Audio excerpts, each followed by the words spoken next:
और अब बात करेंगे सौरभ शर्मा केस की, जहां तीसरी जांच एजेंसी की एंट्री अब इस मामले में हो चुकी है।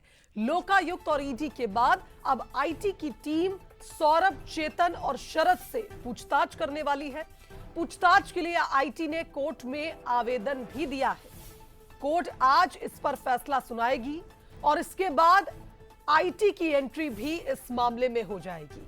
और इसके चलते अब आप देखिए, सौरभ, शरद और चेतन की मुश्किलें भी बढ़ सकती हैं, क्योंकि पहले लोकायुक्त ने सवाल किए जिसके गोलमोल जवाब दिए इन तीनों ही राजदारों ने। ईडी ने भी कोशिश की, लेकिन अब आईटी पूछताछ करना चाहती है, जिसके चलते कोर्ट में आज फैसला होगा।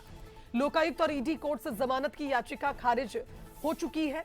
52 किलो सोना और नकदी के संबंध में पूछताछ होगी, क्योंकि अब तक इस सवाल का जवाब नहीं मिला कि गाड़ी में रखा सोना और पैसा किसका था। तो बड़ी खबर आपको बता रहे हैं, सौरभ शर्मा केस में अब आप देखिए आईटी की एंट्री होने वाली है।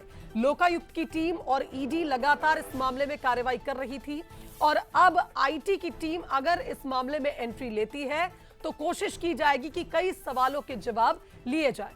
संवाददाता सूरज का रुख करेंगे, हमारे साथ इस खबर पर जुड़ रहे हैं। सूरज, सौरभ शर्मा केस हर दिन अपडेटेड हो जाता है, कोई ना कोई नई कड़ी इसमें सामने आ जाती है, लेकिन अब आप देखिए नई जांच एजेंसी की एंट्री इस मामले में हो रही है, जहां आईटी को अगर मौका मिला तो शायद वो सवाल का जवाब जो सभी ढूंढ रहे हैं मिल जाए कि सोना और पैसा किसका था।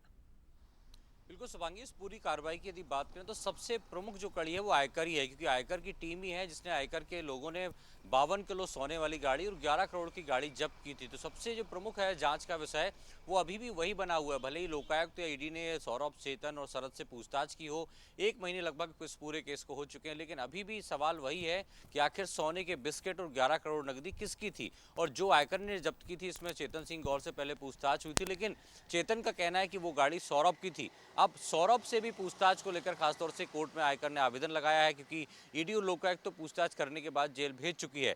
तो अब आयकर की बारी है। दोनों से पूछताछ के बाद आयकर ने कोर्ट में आवेदन लगाया कि 20 दिन का समय उन्हें चाहिए, वो तीनों से पूछताछ करना चाहता है, क्योंकि आयकर ही सबसे प्रमुख अब जांच एजेंसी बनती नजर आ रही शुभांगी। क्योंकि अभी तक तमाम दस्तावेजों की बात हो, चाहे प्रॉपर्टी की बात हो या बैंक डिटेल्स की बात हो, उस पर ईडी और लोकायुक्त की टीम ने कार्रवाई की, लेकिन जो सबसे प्रमुख चीज़ है, जो सोने के बिस्किट और 10 करोड़ जो नकदी पकड़ाए गए थे, वो चेतन की गाड़ी से सौरभ के बहनोई यानी विनय वासवानी के फार्म हाउस पर पकड़े गए थे। इसको लेकर अभी तक ये समझ में नहीं आ पा रहा आयकर को, लोकायुक्त को, कि आखिर ये प्रॉपर्टी, सोना, नगद किसका है। और यही कारण है कि अब आयकर तीनों से पूछताछ करना चाहती है। कि चेतन कह रहा है कि सौरभ की है, लेकिन सौरभ से अभी तक पूछताछ नहीं हुई है। यही कारण है कि अब आयकर की टीम तीनों से आवेदन के लिए, पूछताछ के लिए आवेदन लगाया है। देखना होगा कि क्या कोर्ट से तीनों की परमिशन मिलती है, और परमिशन के बाद क्या आयकर वाकई पता कर पाती है कि आखिर सोना और नकदी किसका था। शुभांगी, बिल्कुल देखना होगा आप सूरज की किस तरह से आईटी की टीम इस मामले में जांच करती है। अगर जो आवेदन आईटी की टीम ने कोर्ट में दिया है वो स्वीकार हो जाता है।